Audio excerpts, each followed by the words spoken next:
सारा प्रणाम। हमारे खास कार्यक्रम राजा को इंसाफ में आपका कार्यक्रम है। मैं हूं आपके साथ हैदर जैदी। भरतपुर के राजा मान सिंह को 35 साल बाद आखिरकार इंसाफ मिल ही गया। मथुरा सीबीआई कोर्ट ने 22 जुलाई को अपना फैसला सुना दिया। किन किन दोषियों को कोर्ट ने उनके अंजाम तक पहुंचाया, देखिए हमारी इस खास रिपोर्ट में।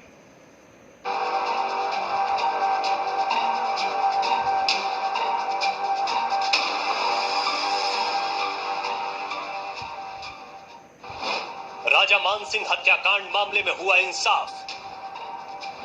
35 सालों के लंबे ट्रायल के बाद आया फैसला। सभी 11 दोषियों को आजीवन कारावास। भरतपुर रियासत के राजा थे मान सिंह। आखिरकार वो फैसला आ ही गया जिसका पिछले 35 सालों से इंतजार हो रहा था। राजस्थान के भरतपुर के राजा मान सिंह हत्याकांड मामले में आखिरकार इंसाफ हो गया। जी हां, उत्तर प्रदेश के मथुरा सीबीआई कोर्ट ने 22 जुलाई को अपना फैसला सुना दिया। इस हत्याकांड के सभी दोषियों को आजीवन कारावास की सजा सुनाई गई। इससे पहले 21 जुलाई को राजा मान सिंह और उनके दो साथियों हरि सिंह और सुमेर सिंह की हत्या के मामले में कुल 18 में से 11 आरोपियों को दोषी करार दिया गया, जबकि 3 आरोपियों को सबूतों के अभाव में बरी कर दिया गया। वहीं 4 आरोपियों की मौत हो चुकी है। कोर्ट ने डीएसपी कान सिंह भाटी, थाना अध्यक्ष वीरेंद्र सिंह, राजस्थान सशस्त्र बल के हेड कांस्टेबल जीवन राम, हेड कांस्टेबल भंवर सिंह, सिपाही हरि सिंह, शेर सिंह, छतर सिंह, पद्मा राम, जगमोहन, डींग थाने के दूसरे अफसर इंस्पेक्टर रविशेखर मिश्रा और सिपाही सुखराम, इन सभी को उम्र कैद की सजा सुनाई है। तो वहीं एसपी ऑफिस में तैनात अपराध सहायक निरीक्षक कान सिंह सीरवी, हेड कांस्टेबल हरकिशन और सिपाही गोविंद प्रसाद को निर्दोष करार दिया है। आपको बता दें कि 21 फरवरी 1985 को हुए इस बहुचर्चित हत्याकांड की जांच का जिम्मा सीबीआई को सौंपा गया। इसके बाद करीब 35 सालों तक कोर्ट में इस केस की लंबी सुनवाई चली। उधर इस केस की जांच प्रभावित न हो, इसीलिए राजा मान सिंह की बेटी ने कोर्ट में अर्जी लगाकर इस केस की सुनवाई मथुरा कोर्ट में ट्रांसफर करने की अपील की। इसके बाद साल 1990 में ये केस मथुरा जिला जज की अदालत में शिफ्ट कर दिया गया। बीते करीब 30 सालों के दौरान तकरीबन 1700 तारीखें पड़ी और 25 जिला जज बदल गए। इस पूरे मामले में अब तक 8 दफा फाइनल बहस हुई और कुल 78 गवाह पेश हुए। इनमें से 61 गवाह वादी पक्ष ने तो 17 गवाह बचाव पक्ष ने पेश किए। लेकिन आखिरकार 35 सालों के इंतजार के बाद पूरे मामले में इंसाफ हो ही गया। कोर्ट का फैसला आने पर राजा मान सिंह के परिवार ने संतोष जताया है। राजा मान सिंह की बेटी कृष्णेन कौर दीपा ने कहा कि करीब 1700 तारीखें पड़ी हैं और कई बार जज बदले गए हैं। करीब 35 साल बाद आज उनके पिता की आत्मा को शांति मिलेगी। जो 35 साल तक ये मुकदमा चला है हमारे,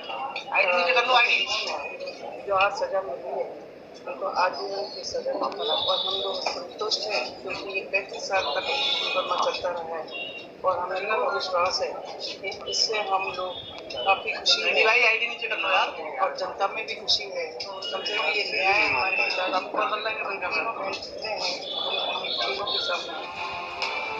ब्यूरो रिपोर्ट, सहारा समय। पुलिस के लिए एनकाउंटर से किसी को मार देना आम बात है। क्यों ना हो, पुलिस के पास आत्मरक्षा का एक हथियार है। ठीक 35 साल पहले राजस्थान की पुलिस ने राजा मान सिंह को गोलियों से भून दिया था। देखिए एक राजा के एनकाउंटर की कहानी।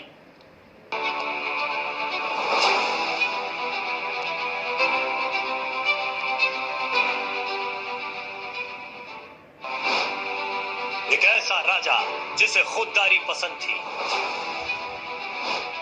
एक ऐसा राजा जिसे दगाबाजी से थी नफरत, एक ऐसा राजा जिसे किसी की हनक मंजूर नहीं थी, एक ऐसा राजा जो अपनी शान के लिए जीता था। जी हां, हम बात कर रहे हैं राजस्थान के भरतपुर के राजा मान सिंह की, जिन्हें खुददारी पसंद थी, जिनका मन जनता की सेवा में रमता था। कहा जाता है कि वो किसानों के राजा और राजाओं में किसान थे। राजा राजा मान सिंह को दगाबाजी कतई पसंद नहीं थी। शायद यही वजह थी जिसके चलते वो कांग्रेस के तत्कालीन मुख्यमंत्री शिवचरण माथुर को भी सीधी टक्कर दे बैठे।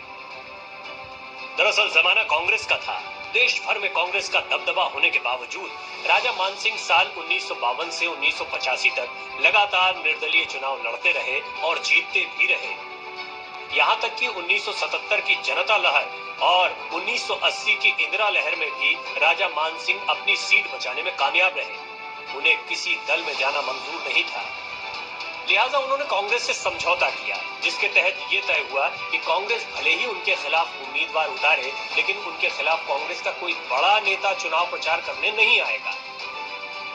शायद उनका बार बार चुनाव जीतना कांग्रेस की आंखों में चुभने लगा था।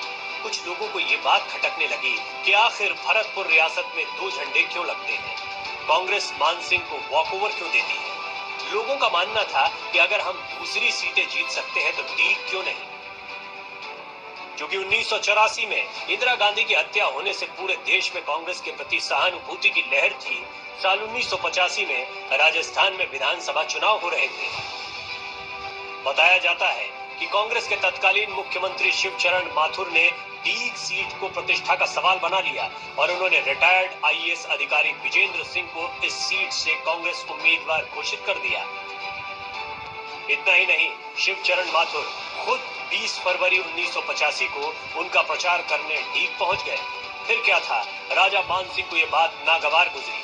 वो कांग्रेस की उस दगाबाजी को बर्दाश्त नहीं कर पाए। दमदमाए राजा मान सिंह ने मुख्यमंत्री शिवचरण माथुर के सभा स्थल पर जाकर न सिर्फ उनके मंच को तहस नहस कर दिया, बल्कि उनके हेलीकॉप्टर को अपने जीप से टक्कर मार दी। इस घटना के बाद वहां पर आक्रोश फूट पड़ा। कांग्रेस और राजा समर्थकों के बीच भिड़ंत की आशंका के चलते पूरे इलाके में कर्फ्यू लगा दिया गया। बताया जाता है कि राजा मान सिंह के एनकाउंटर वाले दिन यानी 21 फरवरी 1985 को राजा मान सिंह अपने समर्थकों के साथ अपनी जीप से निकले। हालांकि उनके चाहने वालों ने उन्हें मना किया, लेकिन राजा मान सिंह का कहना था कि उनकी रियासत में उनका कोई क्या बिगाड़ लेगा। लेकिन उनकी ये ठसक उन पर भारी पड़ी और डीग मंडी के पास डिप्टी एसपी कान सिंह भाटी और उसके साथी पुलिसकर्मियों ने उन्हें घेर कर उन पर ताबड़तोड़ फायरिंग कर उन्हें मौत के घाट उतार दिया। ये तीसरा सामने से राजा साहब आ रहे थे और सामने पुलिस वालों की गाड़ी थी, उसमें उन्होंने गोली चलाई थी और राजा साहब गिर पड़े थे। उनको पकड़ के राजा साहब को भेजा और उनको ये कि यहाँ पर एकदम भीड़ इकट्ठी हो गई। उसके बाद में 2-3-4 दिन तक यहाँ कर्फ्यू भी रहा था। ब्यूरो रिपोर्ट, सहारा समय।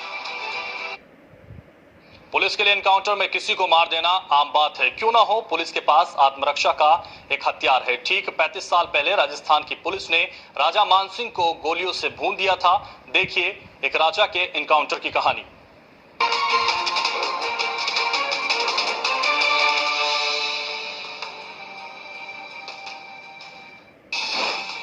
आजाद भारत में हुआ एक राजा का फर्जी एनकाउंटर। भरतपुर के राजा मान सिंह की सरेआम हुई थी हत्या। सत्ता की हनक ने ले ली निहत्थे राजा की जान। राजस्थान पुलिस ने घेर कर बरसाई थी गोलियां। आजाद भारत में शायद ये पहला मौका था जब किसी रियासत के राजा को सरेआम गोलियों से भून दिया गया। वो सिर्फ इसलिए क्योंकि वो राजा अपनी प्रजा का प्यारा था। उस राजा के एक इशारे पर जनता कुछ भी कर गुजरने को तैयार थी। जी हां, हम बात कर रहे हैं भरतपुर रियासत के राजा मान सिंह की, जो थे तो राजा, लेकिन उनकी सादगी पर पूरा इलाका फिदा रहता था। लेकिन मान सिंह की लोकप्रियता राजस्थान की सत्ता पर काबिज तत्कालीन कांग्रेस की सरकार की आंखों में खटकती थी। खटके भी क्यों ना, जिस कांग्रेस का राजस्थान में एक छत्र राज था, उसी राजस्थान की एक विधानसभा सीट पर राजा मान सिंह का कब्जा था। राजा मान सिंह इस सीट पर इस तरह खूंटा गाड़ चुके थे जिसे उखाड़ना तो दूर, कांग्रेस के लिए उसे हिलाना भी मुश्किल साबित हो रहा था। तमाम तिकड़मों के बावजूद कांग्रेस राजा मान सिंह को डीग सीट पर मात नहीं दे पाई, तो फिर साजिशों का सहारा लेना शुरू किया। राजा मान सिंह को मात देने के लिए कांग्रेस ने उनके साथ हुए समझौते को भी दाग पर रख दिया। कांग्रेस ने न सिर्फ राजा मान सिंह के खिलाफ ठीक से मजबूत प्रत्याशी को मैदान में उतारा, बल्कि उसके प्रचार के लिए खुद तत्कालीन मुख्यमंत्री शिवचरण माथुर भी पहुंच गए। हद तो तब हो गई जब कुछ उत्साहित कांग्रेस नेताओं ने कई जगहों पर लगे राजा मान सिंह के पोस्टर, बैनर और रियासत के झंडे फाड़ दिए। इतना ही नहीं, गुंडों की इस फौज ने मान सिंह के किले के गुंबद पर लगे झंडों को भी नहीं छोड़ा। जाहिर है, सम्मान पर चोट पहुंचने से राजा मान सिंह तिलमिला गए। ऐसा होना लाजमी भी था, क्योंकि जिस राजा ने कभी अपनी खुददारी से समझौता नहीं किया, वो भला अपने और रियासत के साथ हुए इस अपमान को कैसे बर्दाश्त कर सकता था।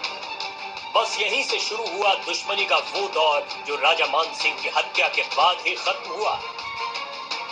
कांग्रेस कार्यकर्ताओं की हरकत से नाराज राजा मान सिंह ने सीधे तत्कालीन मुख्यमंत्री शिवचरण माथुर से टकराने का फैसला किया और पहुंच गए उस सभा में जहां मुख्यमंत्री शिवचरण माथुर को भाषण देना था। मुख्यमंत्री के पहुंचने से पहले ही राजा मान सिंह अपने समर्थकों के साथ कांग्रेस के सभा स्थल पर पहुंचे और मंच को तहस नहस कर दिया। इसके बाद वो जोंगा जीप से हेलीपैड की तरफ निकले, जहां सीएम शिवचरण माथुर का हेलीकॉप्टर खड़ा था। माथुर सभा स्थल की ओर निकल चुके थे और राजा मान सिंह हेलीपैड पर थमथमाए राजा ने जीप से हेलीकॉप्टर को टक्कर मारी। इलेक्शन का टाइम था और इनके झंडे को जला दिया गया, इसलिए इन्होंने गुस्सा में आके कांग्रेस के मगर इसके बाद वहां पर आक्रोश फूट पड़ा।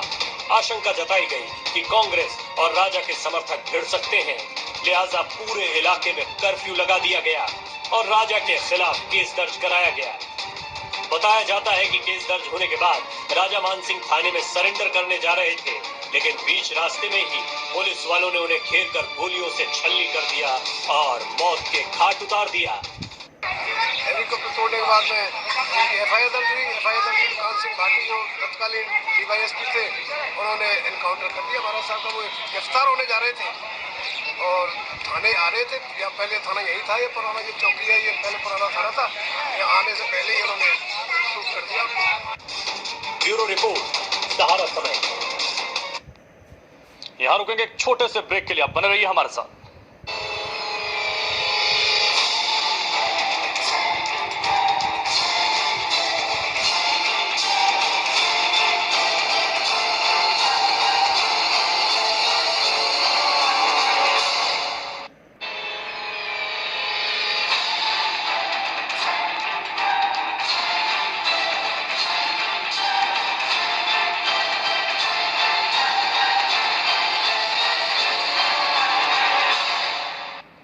के बाद स्वागत है आपका। आपको बता दें, भरतपुर के राजा मान सिंह को अपने काम में किसी की दखलंदाजी पसंद नहीं थी।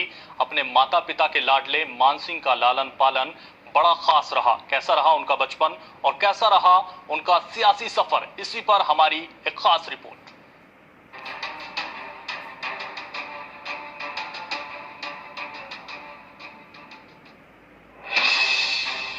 भरतपुर रियासत के महाराजा किशन सिंह की तीसरी संतान थे राजा मान सिंह। मान सिंह का जन्म 5 दिसंबर 1921 को हुआ था। मान सिंह पढ़ने में होशियार थे, लिहाजा राज परिवार ने अपने लाडले को शिक्षा हासिल करने के लिए विलायत भेजा, जहां इंग्लैंड से उन्होंने मैकेनिकल इंजीनियरिंग की डिग्री हासिल की। पढ़ाई पूरी कर मान सिंह ब्रिटिश आर्मी में सेकंड लेफ्टिनेंट के रूप में भर्ती हो गए। हालांकि ये बात उन्होंने अपने परिवार से छुपाकर रखी। आर्मी में वो कैप्टन रैंक तक पहुंचे, लेकिन इसी बीच कुछ ऐसा हुआ जिसके चलते मान सिंह ने अंग्रेजी सेना की नौकरी को छोड़ दिया। दरअसल भरतपुर रियासत के लोग अपनी गाड़ियों और महलों में 2 झंडे लगाते थे। एक झंडा था देश का और दूसरा रियासत का। अंग्रेजों से इसी बात पर उनकी अनबन हो गई और उन्होंने सेना की नौकरी छोड़ दी। मान सिंह का विवाह 1945 में कोल्हापुर राज्य के कांगल ठिकाने की राजकुमारी अजय कौर से हुआ, जिनसे उनकी 3 बेटियां हैं। रियासत से सियासत का सफर। 1947 में जब देश आजाद हुआ और तमाम रियासतों का भारत में विलय हो गया, तब राजा मान सिंह ने समाज सेवा की राह पकड़ी और इसी राह पर आगे बढ़ते हुए उन्होंने सियासत की जमीन पर पांव टिकाया। लोकप्रियता का आलम यह था कि 1952 के विधानसभा चुनाव में निर्दलीय ही चुनाव जीत गए। कांग्रेस नेताओं ने कई बार उनको अपनी पार्टी की सदस्यता हासिल करने का प्रस्ताव दिया, लेकिन राजा मानसिंह बिना किसी राजनीतिक दल में शामिल हुए 1952 से 1985 तक लगातार अपनी विधानसभा सीट से जीत हासिल करते रहे। जमाना कांग्रेस का था, कोई भी विपक्षी दल कांग्रेस के सामने टिक नहीं पाता था। किसी भी विरोधी दल की कोई औकात नहीं थी कि वो राजस्थान में कांग्रेस को सीधी टक्कर दे पाए। ऐसे में भरतपुर की डीग सीट से राजा मानसिंह पिछले 3 दशकों तक चुनाव जीतते रहे। 3 दशकों तक लहराया जीत का परचम। 33 वर्षों से लगातार अपनी जीत का परचम लहराते हुए कांग्रेस प्रत्याशियों को राजा मानसिंह ने धूल चटा दी। ऐसे में सूबे के कांग्रेस नेताओं को राजा मानसिंह का बढ़ता रुतबा आंखों में खटकता रहा। सीधी टक्कर में कोई सूरमा टकराने की जुर्रत नहीं कर पाता था।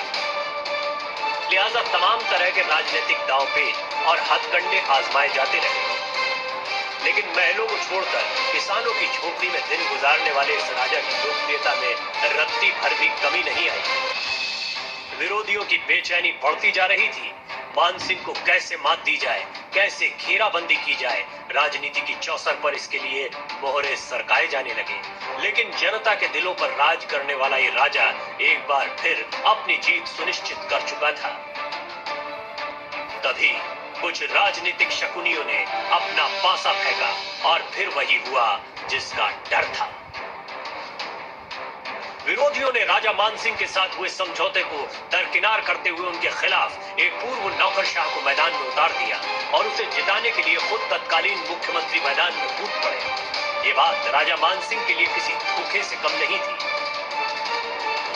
फिर भी चुनाव प्रचार में उन्होंने विपक्षी दल पर कोई बड़ा राजनीतिक हमला नहीं किया। सब कुछ शांतिपूर्वक चलता रहा। इधर अपने राजनीतिक आकाओं के इशारे पर कुछ मनभड़ किस्म के स्थानीय छुड़भइये नेताओं ने अपराधी किस्म के शागिर्दों का एक गिरोह तैयार किया। आकाओं का फरमान मिलते ही ये गिरोह डीग के किले में दाखिल हो गया। किले के गुंबज पर फहरा रहे भरतपुर रियासत के झंडे को इन गुंडों ने फाड़कर चिंदी चिंदी कर दिया और वहां कांग्रेस का झंडा लहरा दिया। इज्जत और रसूख पर पड़ी ये चोट राजा मानसिंह को बर्दाश्त नहीं हुई। किले के गुंबद पर तार तार हुआ झंडा राजा मानसिंह के आत्मसम्मान को छलनी कर गया। सूचना मिलते ही वो तत्कालीन मुख्यमंत्री के मंच पर पहुंचे और फिर जो हुआ वो इतिहास के पन्नों में दर्ज हो गया। एक ऐसा काला पन्ना जिसमें एक निहत्थे को सरेआम चौराहे पर गोलियों से छलनी कर दिया गया। ब्यूरो रिपोर्ट, सहारा समय। साल 1985 में राजा मानसिंह के साथ क्या हुआ था, सहारा समय ने 4 संवाददाता कपिल वशिष्ठ की आइए देखते हैं घटना के चश्मदीद से खास बातचीत। ये वो क्षेत्र है जहां आज से 35 साल पूर्व राजा मानसिंह हत्याकांड किया गया था। राजा मानसिंह यहां से लगातार 7 बार विधायक रहे और विधायक रहने के दौरान वो निर्दलीय प्रत्याशी के तौर पर डीग विधानसभा क्षेत्र से चुनाव लड़ रहे थे। उस समय जिस समय ये जो घटना हुई थी, जो हत्याकांड किया गया था पुलिस के द्वारा, उस समय जवाहर सिंह बेडम जो भाजपा सरकार में डांग विकास बोर्ड के अध्यक्ष भी रहे हैं और राज्य मंत्री पद का उनको दर्जा मिला हुआ था, उस समय ये उस सीनियर हायर सेकेंडरी स्कूल के अंदर पढ़ा करते थे। इस ज्यादा जानकारी के लिए हम बात करेंगे जवाहर सिंह बेडम से कि उन्होंने आंखों देखा हाल क्या देखा और उस समय लोगों में किस तरीके का माहौल पैदा हुआ। बात करते हैं जवाहर सिंह बेडम से। धन्यवाद। देखिए, आज से 35 साल पूर्व 1985 में फरवरी माह की ये घटना है। 20 और 21 फरवरी 2 दिन ये लगातार घटनाक्रम चला। इस घटनाक्रम के पीछे जो मुख्य कारण उस समय जनता के बीच में जो जोर शोर से प्रचार था कि राजा मानसिंह जी जो सबके श्रद्धेय थे, वो यहाँ से निर्दलीय चुनाव लड़ रहे थे। उस समय विधायक भी थे और निर्दलीय चुनाव लड़ते हुए चूंकि वो अपनी रियासत का झंडा अपनी गाड़ी पर रखते थे और रियासत के झंडे को यहाँ किले की लाखा बुर्ज पर भी फहराया जाता था, लेकिन कुछ असामाजिक तत्वों ने उस झंडे को उतार करके जला दिया। लोगों को जब पता लगा तो उसका आक्रोश पूरे क्षेत्र में था और राजा साहब गुस्से में थे। उसी दौरान कांग्रेस के प्रत्याशी के रूप में यहाँ विजेंद्र सिंह जी जो पथेना के निवासी थे, वो चुनाव लड़ रहे थे और आरोप लगा कि कांग्रेस के लोगों ने राजा साहब के झंडे को जला दिया। यहाँ 20 फरवरी को शिवचरण माथुर साहब जो उस समय के तत्कालीन मुख्यमंत्री थे, उनकी एक सभा होना प्रस्तावित थी लक्ष्मण मंदिर पर। वो सभा करने के लिए आए तो हेलीकॉप्टर जो उतरा वो हायर सेकेंडरी स्कूल के ग्राउंड में उतरा था। मैं 1985 में 11th का स्टूडेंट था और चूंकि वो ग्राउंड में हेलीकॉप्टर उतरा था तो हमने उसको देखा भी। कौतूहल बस सबकी उत्सुकता रहती है, लेकिन अचंभा जब हुआ कि एकदम राजा साहब गुस्से में आए और गुस्से में आकर के वो अपनी गाड़ी को वहां से घुमा करके ले गए थे। बाद में पता चला हेलीकॉप्टर का शीशा टूट गया है और गुस्से में आकर के ही उन्होंने पूरे जनता भी उनके साथ थी और जनता पूरी गुस्से में थी। तो यहाँ शिवचरण माथुर साहब की जो सभा होने वाली थी उसमें भी व्यवधान उत्पन्न किया। अब मुख्यमंत्री की सभा में जब व्यवधान उत्पन्न हुआ तो उनको शायद रास नहीं आया होगा और उन्होंने राजा साहब के खिलाफ मुकदमा दर्ज करा करके और यहाँ के पुलिस प्रशासन पर, तत्कालीन यहाँ डिप्टी एसपी कान सिंह भाटी और SHO यहाँ वीरेंद्र सिंह हुआ करते थे और भी बहुत लोग होंगे जिनके नाम में नहीं जानता, पुलिसकर्मी, उन पर सरकार का प्रेशर पड़ा। कांग्रेस की उस समय सरकार थी। कांग्रेस की सरकार ने प्रेशर डाला कि राजा को किसी भी कीमत पर गिरफ्तार किया जाए। तो राजा साहब अपने प्रचार में जैसे ही जा रहे थे तो यहाँ मंडी जो अनाज मंडी है वो अंदर हुआ करती थी जहाँ राजा साहब की अब समाधि बन गई है। वहाँ उनको पुलिस वालों ने रोक करके बातचीत करना चाहिए होंगी, क्योंकि हम वो जो समाधि स्थल है उससे 100 मीटर की दूरी पर ही किराए के कमरे में हम अपनी पढ़ाई अध्ययन किया करते थे। तो गोलियों की जब आवाज़ सुनी तो हम भी कमरे से निकल करके बाहर आए, भाई क्या हो रहा है। हम जब तक आए तब तक ये घटनाक्रम हो चुका था, लेकिन मौके पर पुलिस की भीड़ थी और देखा कि हमारे सामने जो राजा साहब के दामाद थे विजय सिंह जी, उनको 2-3-4 सिपाही पकड़ करके ले जा रहे थे और हमको भी वहाँ से पुलिस वालों ने धमका करके हटा दिया। वापस हम जब इधर आए तो दूसरी साइड में बाईपास का जो रास्ता जाता है उस रास्ते से पुलिस का ट्रक जा रहा था। उस पुलिस के ट्रक में कंबल में लपेटे हुए राजा साहब की डेड बॉडी को लेकर के ये हो सकता है उस समय भरतपुर की तरफ ले गए हों और एक तरफ पूरा सन्नाटा यहाँ छा गया। राजा साहब की हत्या पुलिस वालों ने गोली चला करके कर दी है। देखिए, घटनाक्रम जब हुआ तो उसमें 2 मौत और हुई। एक पहज का लड़का था सुमेर सिंह शायद और एक 37 के थे हरी सिंह जी, उनकी भी हत्या पुलिस की गोली से हुई। और ये दुर्दांत जो घटना हुई, निश्चित रूप से उस समय चूंकि हम भी बालक थे, लेकिन इतनी समझ थी कि कोई कारण ऐसा नहीं था कि राजा साहब पे गोली चलाई जाए। तो फिलहाल राजा को इंसाफ में बस इतना ही दीजिए मुझे इजाजत और आप देखते रहिए सहारा समय नचार, सहारा पड़ा।